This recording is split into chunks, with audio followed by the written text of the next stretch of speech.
What's up, everybody? Welcome back to Behind the Cork. I am your host, Eric Rocha. How are you? It's good to have you. Welcome back. My guest today is Chen, very, very funny stand-up comic. You can find him. His Twitter is at Hankster Chen. So that's his Twitter and that's his Instagram. And I also want to plug this for him. He is at the Ice House tonight. Go see him. The Ice House is a fucking great place. And Hank's a great comedian. He's on Billy's Big Night Out. You know, I got to be honest. I'm not a very likable person in this episode. I had Hank on the show because I wanted to kind of go over not only an issue that I had with him, which you'll see Hank handles with fucking just ease and grace. He really is an amazing fucking person. And I respect the shit out of that guy. I really do. I was nervous about how he would react when I said what a little issue I had with him that is really funny because it's not an issue. It really just points at how big of a prick I can be. And for those of you that know me, yeah, it's something that I'm working on, and I guess it's something that I'll continue to work on. I think if anything, what you get out of this episode are two things. One, Hank's probably one of the nicest people in the world. Two, you know, we're all working on ourselves. And I hate to be that tree-hugging piece of shit, but fuck it, why not? It's a hard fucking world, and if anything I say can bring a little peace to your life, I hope it does.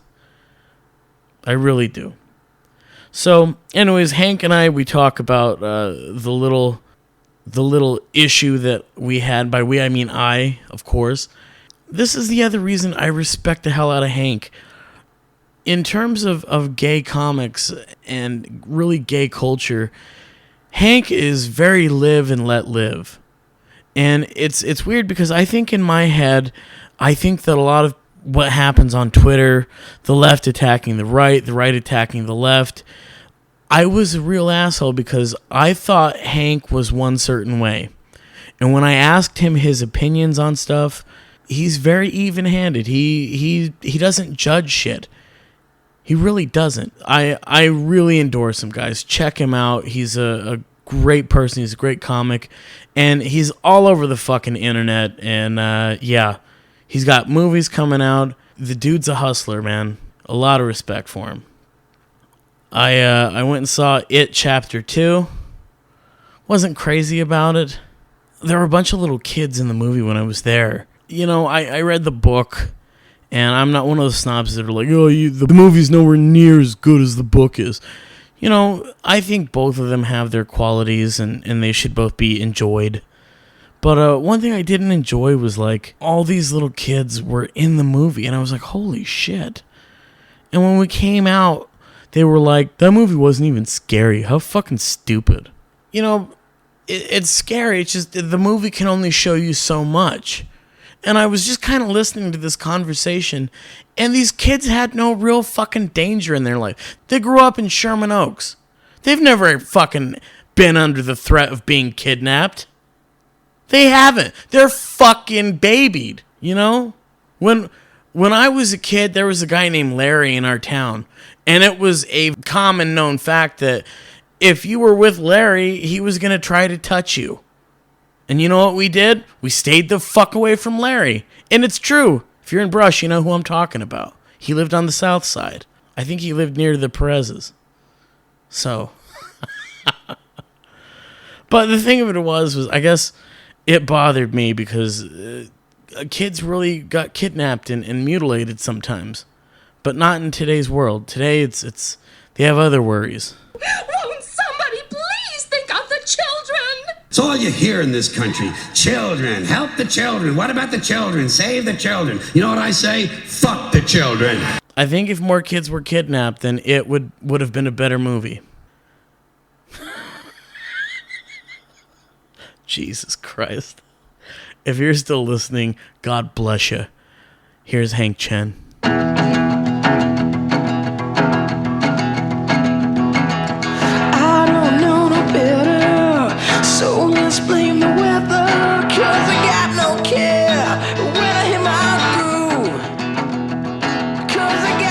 care when I hear my groove. Well, my music's rolling. I'm on to that kick With the and good swing. pour, not fucking around, letting the world know who he is. Yeah, I lived in London for a while. What is this now? Did you really? Yeah, first semester. Did you get to go to the old Vic? I did. I saw Kevin Spacey in several. I think like Prince George the Third or something. Moon for the Misbegotten, was that around that time? No, Or there was was- there was another one with. I should probably look this up. It was. Classic. Back when Kevin Spacey was Kevin Yeah, Spacey? well, back before the rapey stuff. This is. Were you surprised at that at all? No. By the way, are we already on? Yeah. Oh, we are. Yeah. Oh, hello. Was I? No. I'd heard shit. No, I wasn't surprised. When I lived in New York, I had heard shit from friends that he was really touchy. He was. Well, I had friends that were in the. He did that like exchange program, where he would exchange theater students in New York with English students in London, and they would trade like 30. It was like 30 of them would come here for a week, and it was like an orgy, and then 30 American students would go over there, and it was like a drunken orgy. And when they were all in London, like my friends, American ones who had like done that program, they're like, yeah, he always has like one or two like young assistants hanging around with him, like boys. And like Bryan Singer, like I personally saw that with my own eyes with like Bryan Singer. Granted, you're allowed to have like young friends, but just when the rumors persist and then the accusations come out, it just doesn't make anybody look very good, you know? Like, he never raped me, but, you know, unfortunately, I could have used that settlement money, right? That's what I tell everybody. Because I've met him. They're like, what happened? I was like, nothing. Nothing. What the hell? Too old. Are you serious? Nothing makes you feel older than Are you kidding me? Like, I'm adorable. What? Touch me. Yeah, nothing makes you feel older than having Kevin Spacey pass on you. Absolutely. Yeah, it's national anthems. Oh, wow. So, Yes. it's funny, though. Where was the Bryan Singer? Was it like one of the summer party? No, it was a... Wait, like, where did I see this? Yeah. Bryan Singer? I met Bryan Singer. Oh, God. This would have been 2000 and... I remember because Transparent had just come out and he had just gotten the charges against him, like, dropped the first time around. The first time, yeah. So I want to say it was 2014. And it was actually at, in WeHo. It was actually at one of the bars. I forgot what it was. Was it 11? He used to like 11. I think it might have been 11, but it was like a weekday night. It might have been like a Tuesday or a Wednesday. And I was just like out on the patio with like some friends, and there was a whole like row of tables outside that they had pushed together, and they all had big reserve signs on it. Mm-hmm. And then like next thing you know, huge buckets of like champagne on ice, like wine trays just all started coming out on these tables. We're like, what? And then it was a row, I mean maybe like 12 or so people, and it was like European model. I mean, it was guys and girls, but they were like they looked like kids who were there and sliding in. And then Bryan Singer showed up, and the friends that I were with were like, oh, well, we know who that reserve table is. And me, like ever the networker, was like, let me tell him about this role on Transparent that I just booked. So I was like, Bryan, such a fan. Congrats on getting all the charges dropped. I was like, did you really? I sure did. I was like, let's not pretend. Let's not jump around. Let's not beat around the bush here. He shook my hand and he laughed. I mean, I feel like Hollywood people are pretty like self-aware. Mm-hmm. I think if you're not in a position of like, oh, I report to them or I work for them or they're like a colleague, you can kind of just say anything and treat him like a peer. You know, like had I worked in his production company, obviously I wouldn't say shit. Obviously, yeah. But if I'm just coming up to him like as a peer, like, hey man, like love your work. I just finished, I just shot, I was in Transparent with Jill Soloway and, big, and he was like, oh, cool, man. Yeah, that's great. Like it had just gotten its big like push and buzz. And I was like, hey, congrats congrats on getting those charges dropped. I was like, I think you're a genius. And I hope you continue to do great work. He was like, oh yeah, thanks a lot. You know, he acknowledged, yeah. So I mean, I feel like I've done that with several people, and it's not even with the intention of provoking. It's just like, let's not pretend this didn't happen to you. Like Jerry Springer, I went up to him. I was like, dude, I remember that like prostitute charge and stuff. I was like, you still did something with your. He was like, oh, thanks for that. You know, let's take a picture. You know, it was cool. Like, all right, hurry, take the picture. I went up to Felicity Huffman. Actually, just like a few weeks ago. I ran into her at a Starbucks. We'd actually met before. And so, but like she, with someone in her position, has met lots and lots of people. So I was like, how do I was like, I have to just, she was like also in like baseball cap, sunglasses, like terrified. But I went up to her and I was like, Felicity, and she like turned around terrified, and I was like, my name is Hank and we've met before. And then I just started it was almost like calming down like a very like rattled dog, given all. She was like, oh, is it TMZ? No, just the way that you say that, Felicity. Well, I didn't want, I'm like, how does one say her name without spooking her? But I told her, I was like, we met at the Television Academy a couple of years ago. You were so nice and so inspiring. Your role in Transamerica really you know, helped my coming out process. I was you know, very religious at the time, and I was like, you're so sweet. And she was like, oh, okay. And she was like trying to put together, and then finally like I calmed her down, and turns out we have like some mutual like industry relationships, because we both worked with like ABC and stuff. And she, so we started talking about that. She was like, you like disarmed her. I totally disarmed her, and then I couldn't help it because I also felt like, come on, I know why you're like a spooked cat, right? So I was like, honestly, girl, if my mother had the means, she would have bought half the buildings on Harvard's campus to get me into that school. I said that to her, and she laughed. I was like, listen, this town loves you, and you're going to be okay. I said, I was like, you didn't rape anybody? Okay. I said, you are. And she just laughed. You know, she was just very sweet. She was like, you made my day. I was like, you made my day. I was like, you do great work. Everyone makes mistakes, honestly. Like if there's anybody who, you know, deserves to get in trouble, it's my mother. I said, my mother, like, wrote my college essay, tried to submit that shit. My mom, are we allowed to swear on the podcast? Of course. Please. My mom really tried to, I'm such a disappointment. This is a long story short, but I said to her, I said, but you know, your heart was in the right place, and parents are ambitious and overprotective. And do you think why do you think everybody went after her like that? Because she's like famous, national fucking like because it's juicy. Because she was on a show called Desperate Housewives. Like it's you can't. It's stranger than fiction. Like if you were to script this, which ironically is like going to be a Lifetime movie now, which will be interesting. But if you were to write a script about this, and like the story within a story, and it's like, wait, this actress, she was on a long running hit show that was #1 for 9 years called Desperate Housewives, and even the publisher would have been like, no, it's too on the nose. You know what I mean? Like it's like eye roll. What a cliche. Do you think it's people that wanted to take her down too? Just take somebody in power down? I don't think people are want to take her down. I don't know. I don't think there's taking down. I think it's just there is a little Schadenfreude of like, okay, actions have consequences.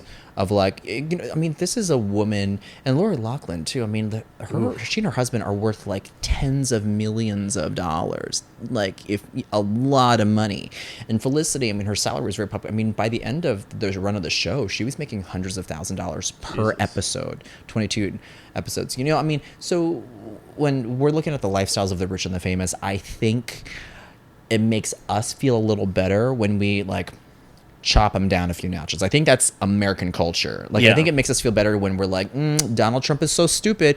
I mean, yes, but he's also still our president. You know what I mean? Like, no, like he also still has millions. Like, whatever income he's lying. We're like, he's not a billionaire. It's like, yeah, but he's definitely a millionaire, which is more than what I have. So I think it's the American public wanting to just feel a little better about themselves. That's why we love that section in Us Weekly that's stars are just like us.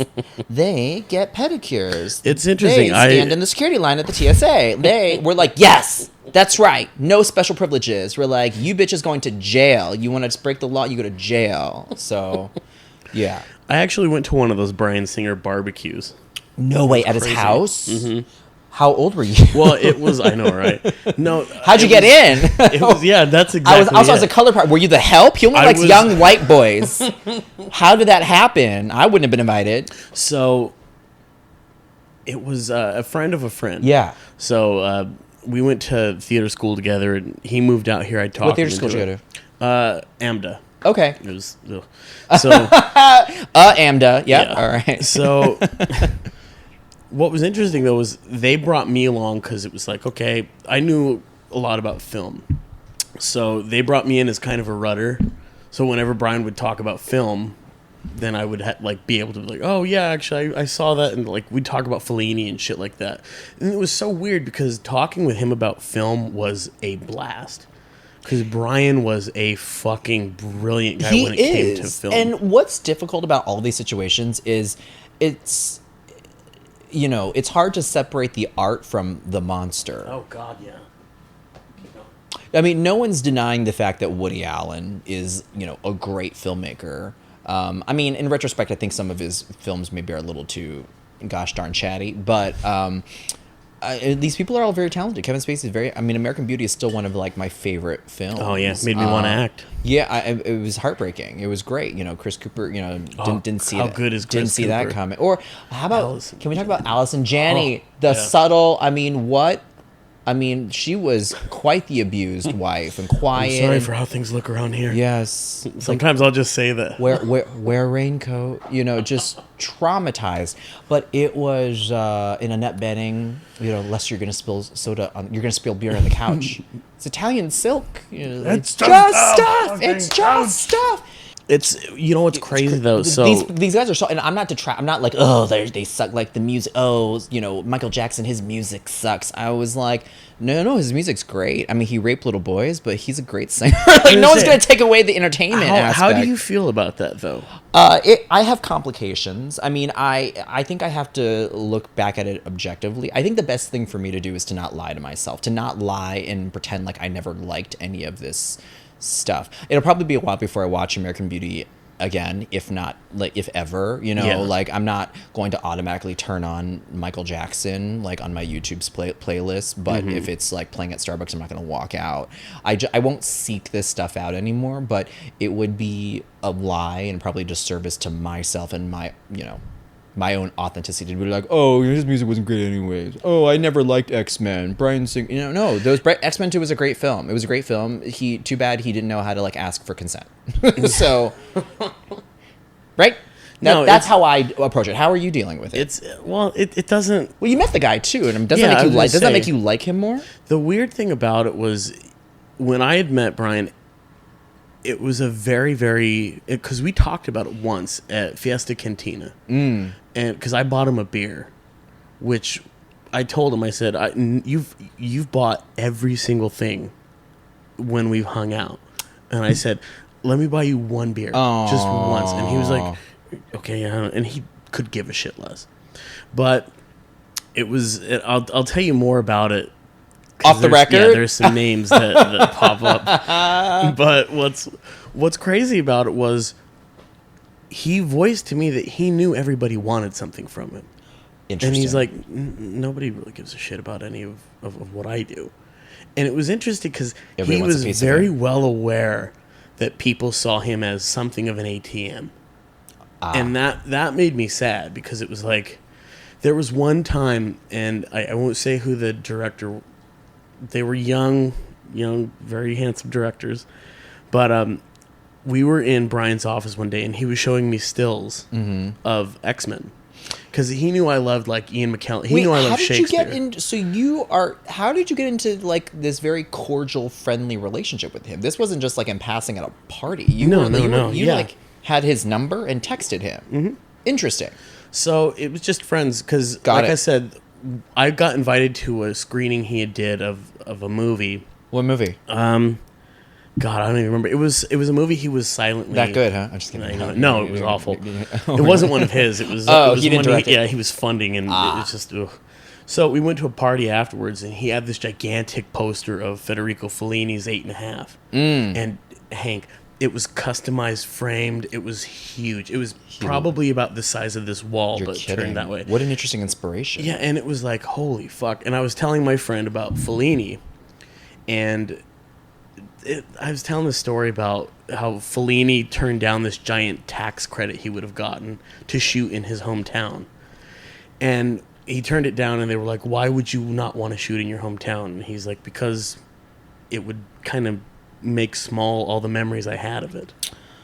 And it was a really fascinating thing. So anyways, Brian hears me telling that story, and then he comes over, and I don't consider myself an ugly person, but I was a fucking troll at that party. And I was like, Jesus Christ, everybody here is fucking ripped and gorgeous. Gorgeous, and I was like, this yeah. is insane. And so what was funny though was Brian started talking. He's like, yeah, like Fellini, and he was telling me about his cinematographer and how he did shot. And he's like, come here, I want to show you something. And you just saw eyes like, holy fuck. And everybody thought we were going to his office for other things. And it wasn't, like legitimately, they were like, why is Brian taking that baby calf to his office? And I was like, Someone's getting raped. well, and what was what? Yeah. Whoa. Next thing you turned know- down for what? I know. So- Star of X-Men 3 is Yeah, the so- role of Wolverine will be played by a heavier fucking Mexican. We've never seen Wolverine out of breath trying to chase the villain.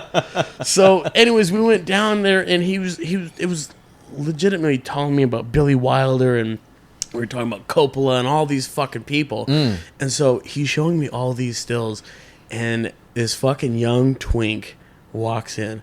He's like, I don't want to, and he's hammered. This young twink's hammered, and he's just fucking, because I was telling Brian something that I had read, and this twink just starts talking, and Brian, like, he's like, shut the fuck up. And this twink, like, came to, and he's like, you just fucking interrupted him. You just walk in here and fucking interrupted him. Huh. And this twink was like, I'm sorry. And he's like, it's okay. And I remember he sat down on Brian's, like, Leg on his leg. in front of and, you. Yeah. And then we started going back over the pictures again. And then my. the guy got bored. He got up, and he's like, all right, I'm going to go back to the party. And he walked away, and me and Brian just kept talking about films. Did this kid ever become? Do you recognize him? Yep. I'll tell you who it is. Okay, great. So this guy had some iota of talent, and he became something. Mm-hmm. Well, not something. I don't know. Jury's out. He's still hustling. Okay, but he's working. Mm-hmm. He got an in. Absolutely. You think he's talented? Honestly, Do you think he has can't- Do you think he has something? Yeah, I think he does. Okay. Because Brian was good about that too. Is he wanted to foster that? He knew how to pick talent. Yeah. Yeah. I could see that. Yeah, it was what Brian did. I obviously don't condone because it was.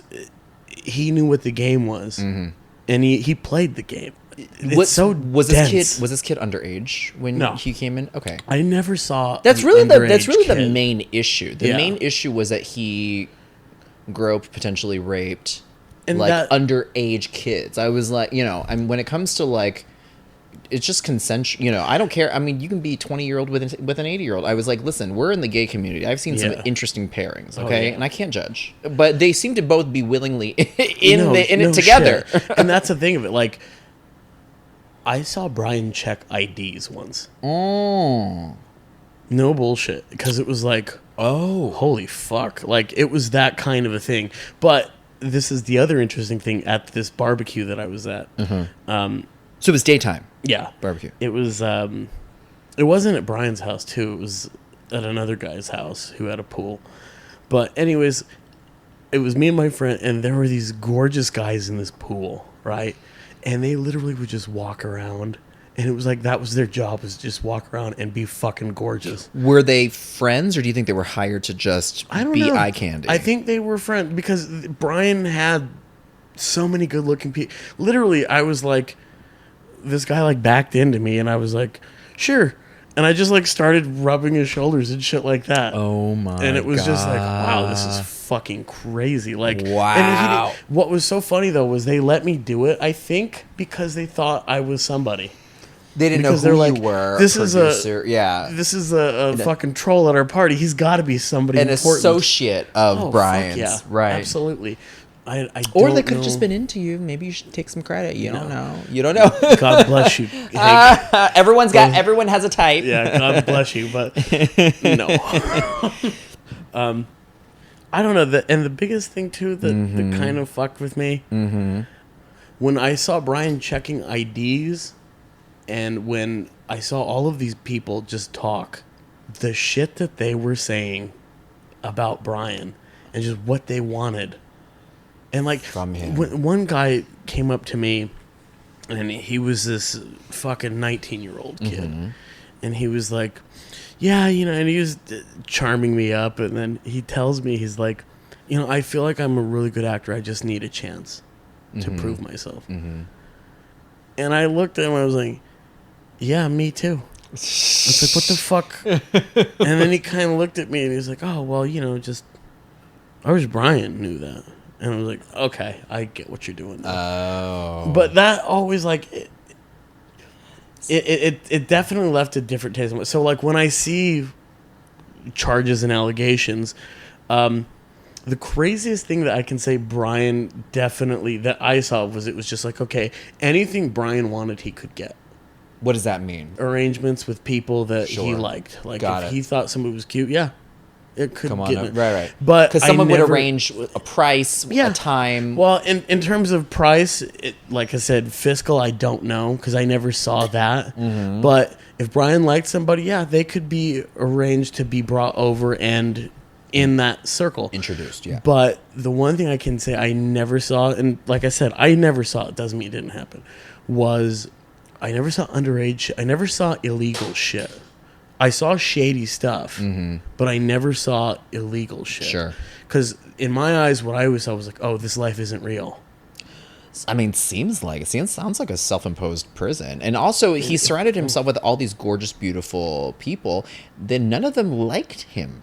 Not for him, except for seems like you. I mean, even the way you're talking about him now, it seems like you quite respect the guy. And quite frankly, I think he's a great filmfilmmaker. Again, not taking that away from him. Whatever those allegations are, whatever his professional issues are, whatever happened on was it the Rami Malek movie? I'm out of touch with him now. Sure. Text him. Hey man, everything okay? I heard you and what happened with the fuck movie? Rami. But like, what happened with the movie, dude? What's going on? You know what, man? Let me get you another beer. Come on out.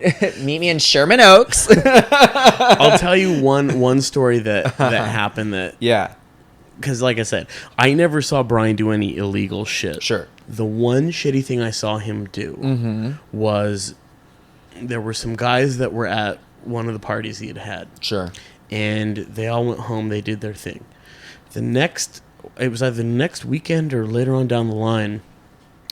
We were at a club, and again, he rented it out. It was our private space, and I was just a guest there. And I looked, and those guys were on the other side of the rope, looking in. And I was like, "Oh, hey guys!" And they were really friendly to me, And they were like, "Oh yeah, we're just out here. Like, we keep trying to get Brian's attention, but." I was like, "Oh, okay," and I was like, let me talk to Brian." And so I walked over and I was like, "Oh yeah, did you see so and so over there?" He's like, "Yeah." I was like, "Oh, okay." And then he was like, "They're on hold." Oh. And I was like, "Oh, okay." Okay. And that's kind of how it was. It's your party. So exactly. Yeah. That was the shittiest thing I ever saw him do. Where it was like, "Oh, okay, that's kind of shitty." Which is interesting too, because even as you tell it, I'm like, so the man has boundaries. I'm almost like, is that really a shitty thing to do? But for you to be like, that's the shittiest thing you ever did, I'm like, oh, well. Exactly. It's just like, boundaries are good. Exactly. What did you say though when you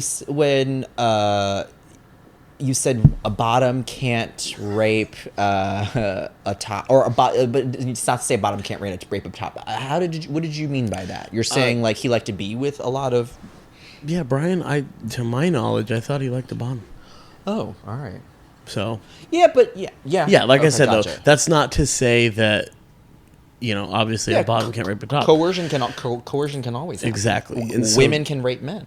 Yeah, we saw Disclosure. For Did sure. anybody, was that just you and me that watched that? I didn't. Or also, the craziest scene of female to male rape is Josh Hartnett's rape in 40 Days and 40 Nights. Oh yeah, absolutely. Like the way that they couched that too. Yeah, like I was like, this man was just raped. Mm-hmm. He was unconscious and tied down, and a woman sat on top of his boner. Crazy, right? Yeah, it just that always Played for kind of laughs. stuck in my head. That always stuck in my head though. It was like, okay, that bothered me. But like I said, the one thing that I can recall was that was the shittiest thing I had ever seen him do, was just willfully turn somebody away. But that leads me to another thing. Back to Hank Chen. Oh, yes. Eric Rocha. gotta How do you go pronounce your last name? Rocha. Rocha. Okay. Like Ferrero Rocher. I'm just kidding. Nope. That's what I think of. I love Really? those candies. Yeah. Rocher. Because it's not really the most common like spelling. R-O-C-H. No, I think it's French. I have no fucking idea. Okay. But I've got to tell you 3 things. The first one, I got to start off. I think you're very brave, and I'll say that in this respect. I have friends that are actors and that are gay. They're not very visible. Not by a long shot. And it's kind of like, okay, well, do people know? And they're like, yeah, you can kind of figure it out. Are they good actors? Yeah. Okay. Oh, like they're working actors? Yeah. Oh, they're closeted. Well, and that's the thing of it, though. Is Wait, are they closeted? Or are they them- just like quiet? Like we all Quiet. know they're gay, but Exactly. they just... Okay. It's one of those where, and honestly, how are you going to define that? Like, if you ask them, We're not talking about like the Neil Patrick Harrises of the world. He's very visible. We're talking like it's known. It's not even like is it an industry secret or is it like... I think it's an industry secret. Oh, well, if they're not out, then that I understand. One thing is I've wanted them on the podcast, and they've told me before, and like I said, it's a few different friends, and collectively they've said, I don't feel comfortable answering some of the questions that you might ask. Because I told them, I go, look, I'll ask you anything I want. If you don't want to answer it, that's fine. Right. But we're going to get that on the podcast. Sure. So they said, okay, then it's not really for me. And one of the things that they told me was, I don't want this to get around because there's still a fear of being an openly gay actor. There really is. So when I say you're brave, I do mean that, in that you are openly gay and that you don't give a shit. It's there. It's not all of you, but it's a part of who you are. Yeah, obviously. it's significant. And that's all cliche, but it's still a very real fucking thing. So that's why I do have to tell you that. I really do respect that that is a part of you, and that's not something that you try to shield. Thanks, Eric. Well, So- I did for a while though, and it's just I'm just so darn fabulous that I can't. I didn't stay in the couldn't stay in the closet for as long as I wanted to. So I mean, I've always been like this. I mean, Yeah. would you believe that I went to Christian college too? That's the interesting thing. Oh my God. That's why your act was fascinating. I'm telling you, I was like, I traumatized more people there than I myself was traumatized. Just their minds like exploded. Was there a conscious effort to say, okay, I'm going to do this, or was it I'm going to be open and out about it, or is it something that just happened? Yeah, it's both. I mean, I really wanted to become. I was already acting when I was in Chicago, and so when I got into grad school in New York, just by default. I mean, you went to Ambit as whatever your feelings on that school is, but any like basic acting work with voice or technique or scene study, you have to get the core of what you're feeling, and then layer on the actions and behaviors and words that have been created by the playwright and by the director. So like Eric Rocha. Oh, I'm sorry, Eric. No, you're good. I'm going to make you push the mic up a little. Oh, more. great. There you go. So Eric, you might be playing like grieving father who just lost their son, named, Dwayne, but when you tap into that scene, that pain and that grief should be personalized and should be yours. So you're going to tap into personal Eric experience, and then when you open your mouth, it's going to be the words that were already written on the page by somebody else. Someone's going to call you by the name that was created by somebody else. You're going to move and step into this action that the director told you and already planned for it. So I knew that in order for me to get the career and the life that I wanted, that I had to be real and authentic, and I didn't know exactly what that meant. What that meant. I mean, weirdly enough, I always suspected that I was gay, but I denied it for a very long time. And then I fell in love with a guy, and I was like, okay, here goes nothing. It's like that. There's a comic I love, Justin Close, who does like a Mario impression. Here we go. It's I'm like, here we go. Just one disaster after another. Not anymore, but I finally learned my lesson. But I was like, okay, here, like I'm coming out, and you just go forth. And I realized, but here I'll tell you, once I like came out officially, that's when I immediately started working. Like really? I came out, yeah. It's just like Law and Order SVU, like 2010 was when I came. No, fall of 2009. Yeah, fall of 2009. I started YouTubing.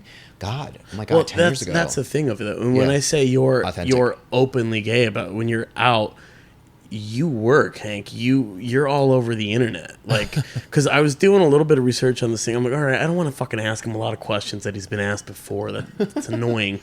And then I'm like, okay, like, Jesus, fuck, this guy's everywhere. And it was funny because I was like doing some notes and shit, and then I was watching it, and then I fell asleep. And then literally you woke me up in some loud fucking... You were like, ah! And I was like, shut up, Hank. Jesus, fuck. People are trying to fucking sleep. I know. I'm on your like autoplay on your YouTube now. Well, it was just like... I was laughing. I was like, Jesus Christ, like fucking all right. So it was funny because then I started watching James Brown. But then James it was like, okay... Another abuser who's very talented, right? love our talented abusers. But it was something that I was like, oh, very, very interesting. It's the openness about it, because I do have to say that there's people that really aren't. Are they? Is their public personality based off of like lies? Okay. It's not like you're like they got a full girlfriend and a kid. No, that's the thing of it. It's not that they're closeted. It's just they're not. It's something that it's kind of that Kevin Spacey thing. It's just like, oh well, we're not going to talk about. Is it kind of like Colton Haynes before he became real public about it? Like Colton Haynes, where it's like, we know, dude. Yeah. And then he became really public about it. Got married, got divorced. Yeah. It just it's an interesting line where it's like, okay, are you going to how open are you going to be about it? How so on and so forth. The other aspect of it too is you're a comic. Right. Okay. We did not get off on a very good start. I don't know if you remember when we first met. Tell me. No, just kidding. Yeah, tell me what as he brings up another non-alcoholic beer. Chug, chug, chug. So this is what was funny. I remember seeing you, Kadi Assad. Do you remember? Yeah. Yeah. So love her. I saw her act, and you were this guy and I was like, oh, okay. Oh, look. Another homosexual in the room. This is great. Like, you don't see that a lot in Fourth Wall. And I was like, oh, this is great. Fantastic. So you were there, and I was like, okay, all right. And I don't know if you went up that night or not. I probably did. I think you were at a show. But there were a few times where I definitely was... I went to Fourth Wall just to watch, too. Because I kind of just was... I like being around it. I mean, I've been like hitting it very hard in the last like year and a half. But I think when I sort of stepped my toe back into the water 2 years ago, I was like, let me just sort of like get in the shallow end. I think you were watching a show that perhaps we were both on, Kadi and producing. Right, that Joe was so producing. yeah, because she's fucking great. She's great. So smart. Yeah, I gotta get her Twitter. She'd be a good guest to have. She would be great. Too, and she also has a podcast. She wants to talk. She wants to know how you lost your virginity. So definitely get on that. So when you lose your virginity, definitely give her a call. All right, and you then, monster. when you Turn let her know. it off. This interview's over. And we're done. Great. Thank you, Hank. That was fantastic. Cool. I get to go on back with the rest of my day. So he said that we got off on the wrong foot. We're also going to end on the wrong foot. On the wrong. Tell me. fucking I don't foot. remember. Tell me what this interaction is. Anyways, okay. We we said hello. That was fine. But then you came back like if not the next day, like in the next week. And you were on your phone, and I was in an Uber, and I remember driving, and you pulled out your phone, and when you pulled out your phone, your credit card fell out. Do you remember this? No. Okay. Keep going. Your credit card fell out, and I saw it fall. And I told the Uber let me out, and I walked over, and sure as shit, it was Hank Chen. I picked it up, wrote down the numbers, and then no, I'm just kidding. It was funny though. A homeless guy. I know why you bought like 5 buckets of KFC. I know exactly. A homeless guy came up, and he's like, "Hey, he goes, let's split it." And I go, "It's a fucking credit card, you idiot." And I go, "No." And I put it in, and you walk like fucking fast, by the way. You're on a goddamn mission. Yeah. So I looked, and you were already gone. And so you were in fourth wall, and Travis Clyburn was outside having a cigarette.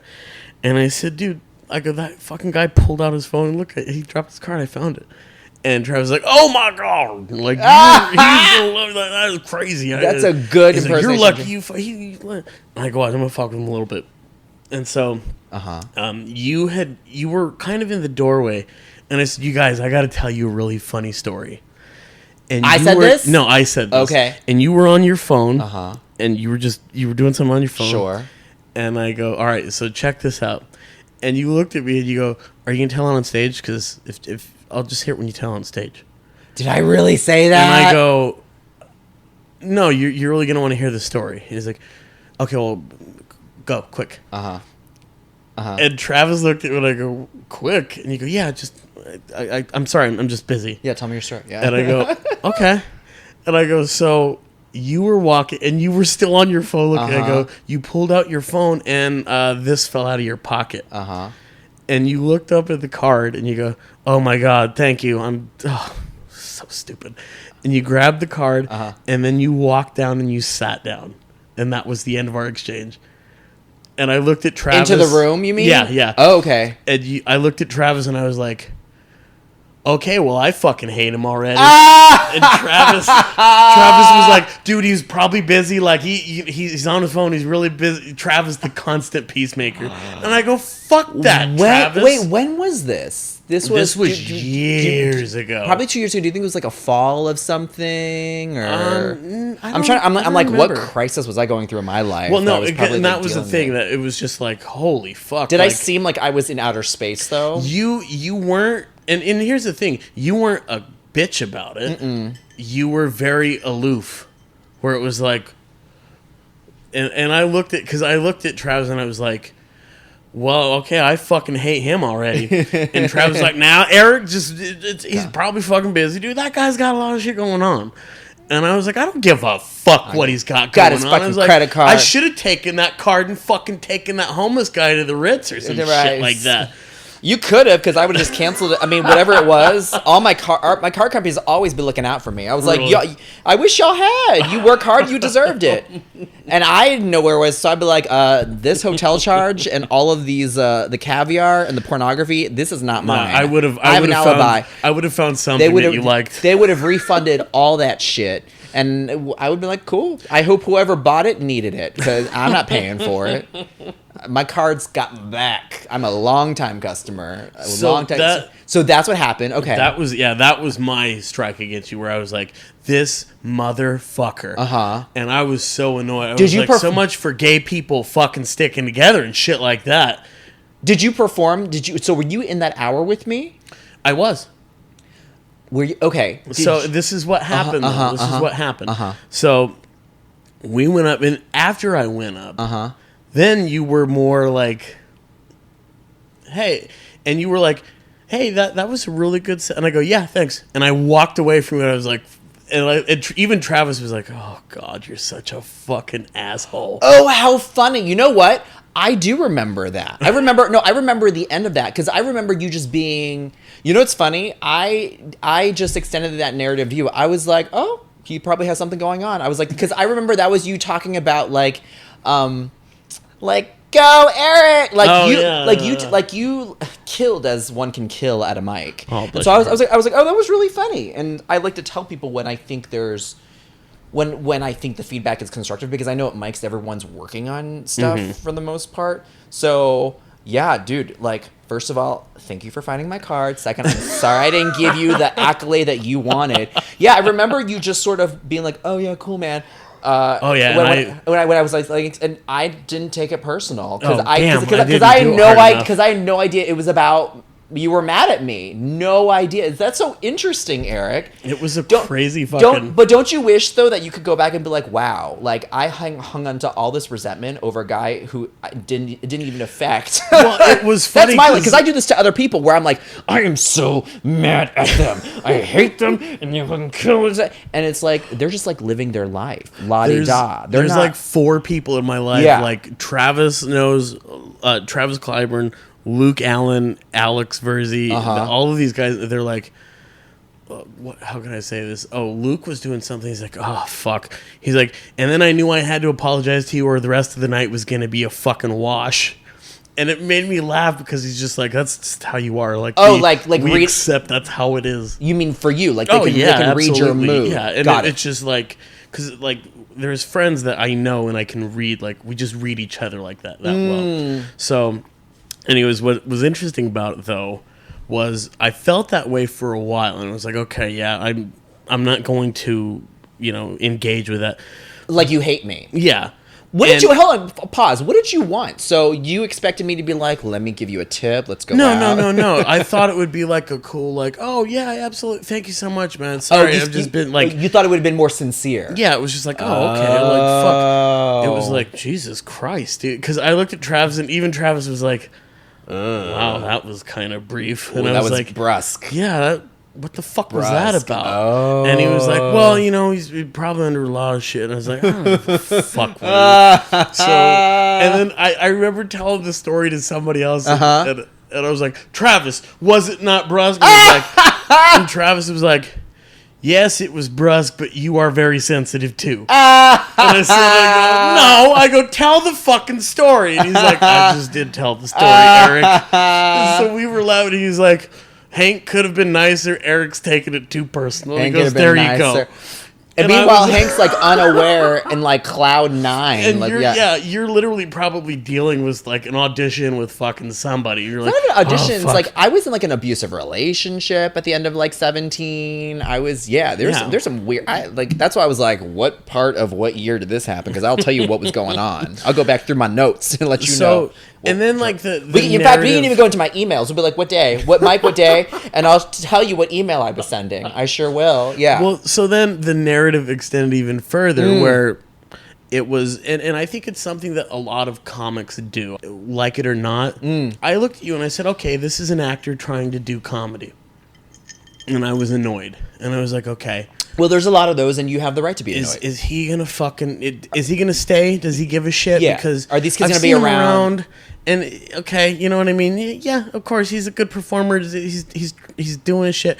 And then like everything is just like, okay, but he's a fucking actor.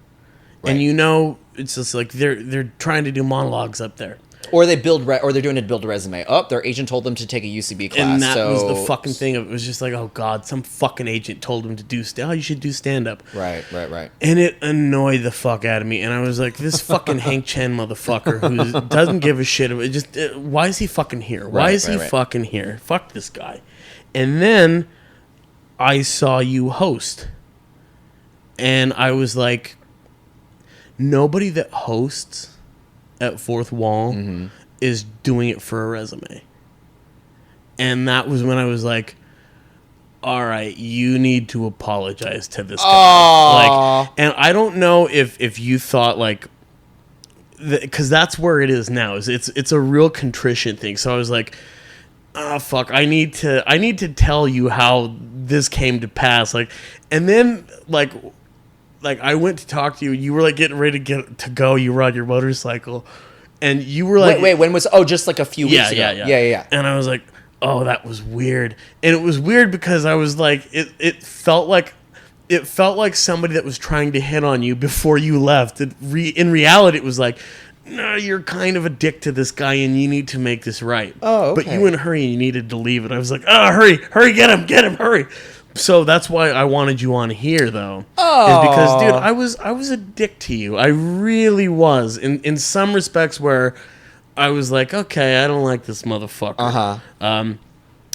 Speedy McGee. Yeah, and it was a thing where, you know, I don't know what the narrative is, because the other aspect of it too is you are you're very social on social media too. You're everywhere, and I always wanted to know. You don't want me to put you on blast? This asshole comic. Right? I know.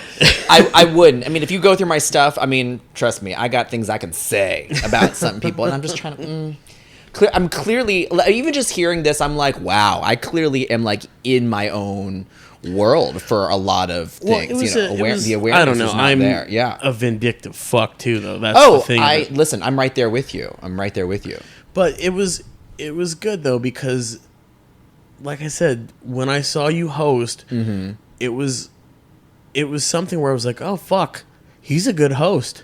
Wait, you're saying from just a few weeks ago, or you're saying from, because I hosted in NoHo also. Yeah, that's what I was saying. Oh, well, I saw you in Hollywood too. That was like, Sure. I just seen you host, and it was just like, okay, you're continuing to do this. yes. And I was like, no, nobody continues to host an open mic if they aren't legitimately looking to get funny, Working. and trying right. to craft this thing out. So it was like, oh fuck me, like this. No, this guy's a real comic. I gotta fucking give him the props that he's earned. So, but on that notion too, how do you feel? Because now I feel like we can talk about the real shit. Like, Oh, okay. in terms of like, I don't know. I feel like you're a lot more savvy and a lot more aware of the times. How do you navigate doing stand up, and then also being sensitive, I guess, to our community? Or are you? You mean the stand-up community? I'm talking about gay. Oh, the LGBTQ. gay community. What do you mean by... So, like, are you... Like, okay, so you're saying that navigating stand-up and being gay, is it because there's not that many of us? I think so, yeah. And then, in respect, too, like, if you've got a transgender joke, are you willing to tell it in a West Hollywood crowd? And would it offend anybody? I may not. I don't. I think there's a couple of things. Like, I see it as. By the way, let me just roll back, Eric. First of all, I appreciate your apology. Oh, bless your and heart. You know what? Don't take this the wrong way, but I honestly really like your various interactions. Really, I almost didn't really give it a second thought. Maybe. No. Maybe because I deal with so much shit. I was like, well, he's not my boyfriend who hits me. You know what I mean? Like, and that's just. But that might just be. It's even talking about it now. I'm like, wow. Like, I think back of the people that I've been so hurt and offended and upset by, and I think that. Saying of, oh, when you like resentment is just eating poison, expecting the other person to die. It's true. Like, the only thing I look at is I have compassion. I'm like, oh man, like I'm like bummed that I was a source of like anger and frustration. I wish I could take that away from you, but literally, dude, I had no idea that that's how I affected you at all. So I'm like, and it wasn't. It wasn't like I was sitting in that mic, fucking like grabbing my notes, going. No, because you killed. That's why afterwards I came back. I was like, that was really funny. Oh, thank you. But yeah. No, it wasn't one of those things. It was just like. Where I'm like, chomping to the bit, like, oh, that motherfucker, there he is. But you made a decision. Like, I do that too, where I'm like, you're dismissed. Yeah, and it is. It was very dismissive. Or like minimal energy. Okay, you're out. Yeah. Well, these days too, I'm pretty good at doing something called light and polite, which is just keeping it civil and keeping it. And I think, again, like, don't take this the wrong way, but like, there's plenty of comics who are like not warm to me. You know what I mean? Really? Right? Yeah, there's plenty of who are just like, hey man, what's going on?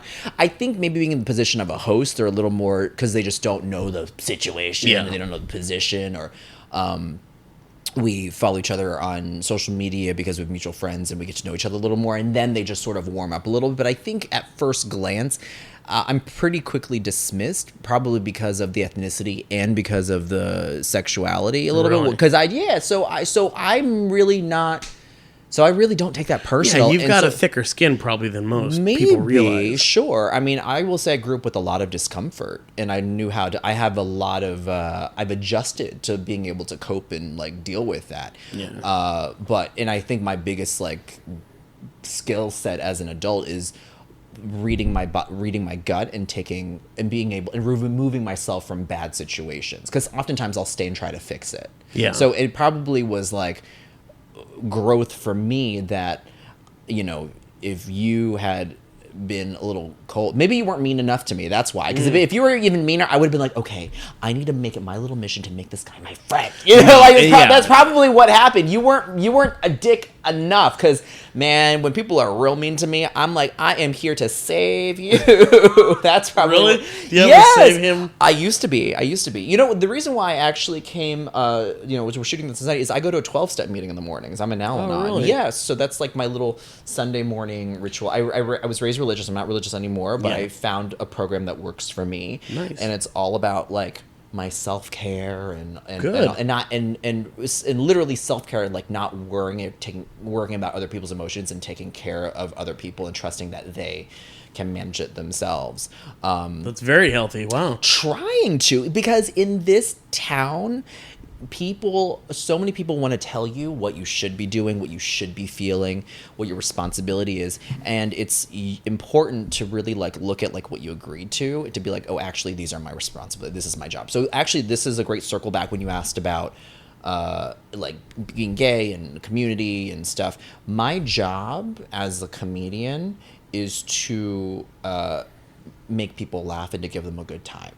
Mm-hmm. So the pressure is raised, especially if it's like a show and they're paying money. Mm-hmm. If they're paying money and they paid for a babysitter and they have a 2-drink minimum, my job is to give them a good time. Like when they went out. So I'm not trying to insult anybody. I don't want to be forcefully mean. I'm always going to put myself down before I put you down. But I also want to tailor my jokes to the audience. And I also think audiences are very smart, because I was just at a show last night, and the first girl to go up, after she bombed for like 2 minutes, was like, you know what, I don't want to be here either. So, and like and we were a very forgiving audience, because after every little thing we sort of did a little like little forced chuckle, and afterwards I was like, you know what, I'm done giving this girl my energy. So I just waited out the rest of her set. Yeah, and it was just not. I was like, yeah, you've lost us. If you're going to like insult the audience or blame us because your jokes suck, that's not my job. And I think that's more helpful as an audience, to be honest, is to not give them that energy, because that's a clear read. You either learn how to read a crowd like that, right, or you don't. Yeah, and have fun up there too. So these insult comics that people really mean, I don't go for that. Like, even I would say like Sarah Silverman in her heyday, or Lisa Lampanelli, the insult comic, you could tell she was always having fun. She was always laughing at herself first, and she was throwing words around. She'd be like, look at these fags. Yeah. Chad. Oh my God, don't touch me. I'm going to get AIDS. Just kidding. I need to lose a quick 80. Like she was always, and she was good and she was smart. And you could always tell that it wasn't mean spirited. It's not like someone who's bombing, but like, well, this audience sucks. Yeah. Like, don't do your job, So were you ever offended by Lisa? No, I don't get offended really easily, and I think again that's because I can have cognitive dissonance and remove myself. It's probably the same skill set that doesn't like put me in crippling anxiety because a Michael Jackson song comes on. I can be like, oh, I like the song, and separate the story from like the art. But I mean, also, dude, like I host a mic, right? And I was gonna say, though, I've seen a lot, heard a lot. You probably weren't. No, I don't know if I told you this. But after one of the mics, a girl went up to a guy who had made a joke about like periods. something about like well, I'm not on my period, so just something like that would have been seen as maybe a little. It was a period joke. Yeah, It's really just as like as factual as it was a period joke. Who knows what the intention was behind it? Whatever. And this girl was like berating him and trying to like pull an apology out of him for that joke and trying to like get him to understand why his joke was wrong and how it was inappropriate.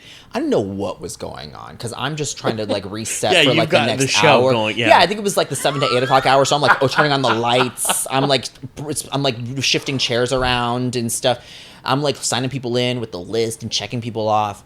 And all of a sudden I get roped into this. And she was like, Hank, don't you think his joke with the period? And then I was like, oh, that's what they're discussing. Because he was kind of just being like, nope, no, I didn't. No.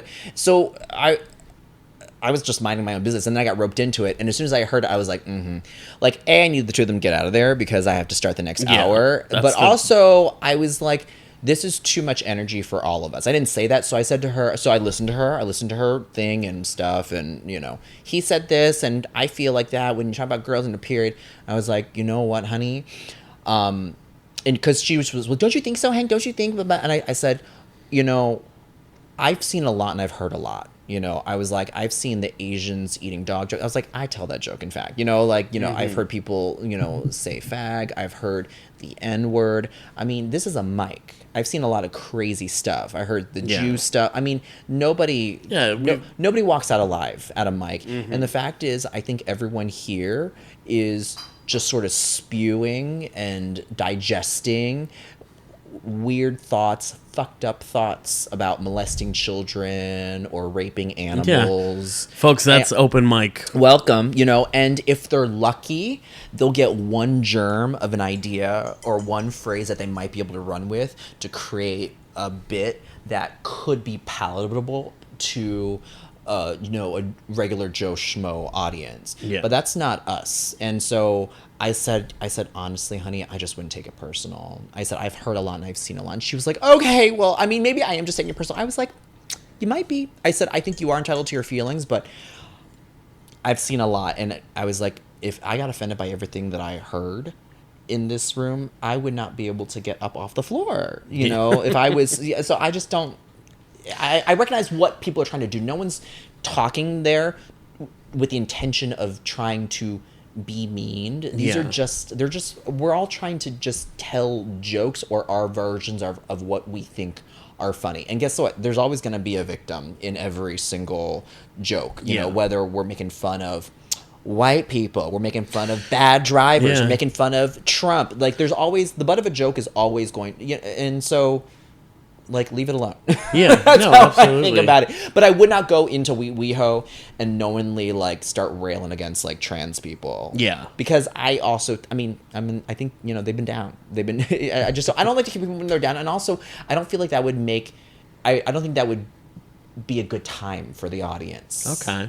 So I would tailor it to the audience. I always like to respect my audience. All And right. I like to commend them for You're a watching live performer comedy. through and through, Hank Chen. That's the job, Yeah. you know, and that's why I tell people, I don't care if I offend. I was like, okay, you know, it was like, but I'm like, do your job, you know, Yeah. like when you get like 4 minutes on Tonight Show or Conan, they're like, don't swear and you can't say these words. Are you gonna be like, well, F that, it's my art? It's like, no, you're gonna adhere to NBC standards and practices.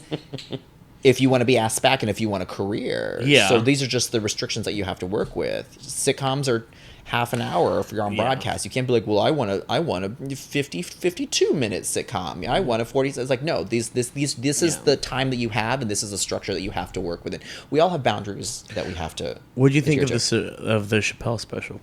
I didn't get a chance to watch it yet. I didn't feel an urgent need to like jump on it. I saw some clips. Yeah. And, you know, I think I'm like, oh, I can see why people are upset over some of the clips, but also I see the machine because I've been a part of the machine. Yeah. It's like, I'm like, those, you think that those clips were like slipped out by accident from Netflix servers? You think that was a mistake that someone was like, oh, oops, leaked clips? Yeah. No, these clips were released on purpose with the Netflix bumpers and the hashtag to generate controversy and headlines so they could get views. Yeah. There's no such thing as, I mean, it's like when Jersey Shore, remember when Jersey Shore first became a thing? They played that clip of Snooki getting punched in the face at the bar everywhere, 24/7. We were like, who's this girl getting like hit in the face? We didn't know any of their names, but we saw this clip getting run everywhere. Yeah. That was MTV's, promotion. And so Chappelle... It was better than anything they could I have come know! up It was with. better than any of the actual show itself and all its incarnations. So I didn't watch the Chappelle special, but I will probably. And, I mean, look, he's a really great, highly respected comic. And I believe that there is method to the madness. So what did you think of his special? I loved it. I thought You it was liked it? good. Yeah. It was. I mean, I don't know, Was it smart? the jokes that I guess people were offended by. It was the Me Too stuff, right? It was it was the kid and the Michael Jackson stuff. Like the like I don't believe. Yeah, some of the Michael Jackson stuff. The stuff that I had heard people talk about was transgender jokes that he was doing and throwing around. Oh, what'd he say? That he said, oh God, I can't do. I'll show it to you. Dave Chappelle said, "Go ahead." I don't want to do it because it's I can't do it as good In the as way he that does. he did. Yeah, Got so it. it would All be right, one I'll of look it those up. things where it was like but essentially it was. is ragging on He transgender. thought it was funny. He was like, he goes, Did the audience like it? They reacted. They laughed. yeah, actually, let me hang on. Pause this really quick. I feel bad for teas, but they're so confusing. And it's not all my fault. I feel like they need to take some responsibility for my jokes. Because I didn't come up with this idea on my own. This idea that a person can be born in the wrong body. But they have to admit, that's a fucking hilarious predicament. It's really fucking funny. You know, if it happened to me, you'd laugh, wouldn't you? That wouldn't be funny if it happened to me? I think it would be.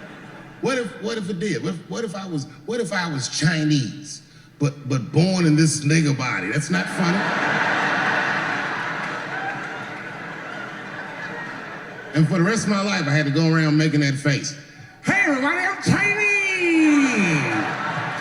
And everyone get mad. Stop making that face. That's offensive. What? This is how I feel inside.